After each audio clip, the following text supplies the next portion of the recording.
پلانەکەی دۆناڵد ترامپ دەربارەی ڕۆژهەڵاتی ناوەڕاست ئاشکرا بوو. دەیەوێت بە تیرێک دوو نیشانە بپێچێت.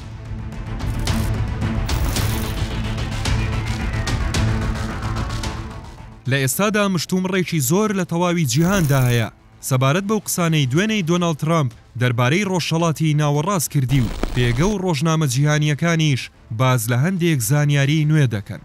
پێگەی ئەکسیۆسی ئەمریکی بە پشتبەستن بە لێدوانێکی ترامپ دەڵێت سەرۆکی ئەمریکا پلانی کۆتایی هێنان بە شەڕی هەیە لە غەزە و ترامپ پێی ڕاگەیاندون کە نەتانیاهۆش بە پلانەکەی ڕازیە.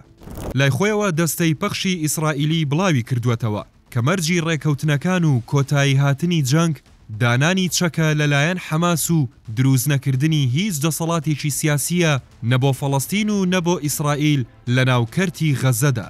کەناڵی 12ی ئیسرائیلیش ئاشکرای کرد پلانەکەی دۆناڵد ترامپ ئەوەیە غەزا بکاتە ناوچەیەکی نێودەوڵەتی بازرگانی.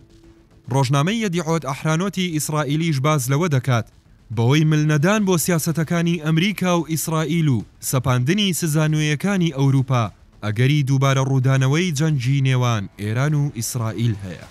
وا بڕیارە ئەمڕۆ بۆ چوارەم جار نەتانیاهۆ و دۆناڵد ترامپ لە میانەی دانوستانەکانی ئاگربەستی غەزە کۆ ببنەوە و بنغەفیر و سمۆتریجیش بە نەتانیاهۆیان وتووە کە نابێت پێشنیارەکەی سەرۆکی ئەمریکا قبوڵ بکات.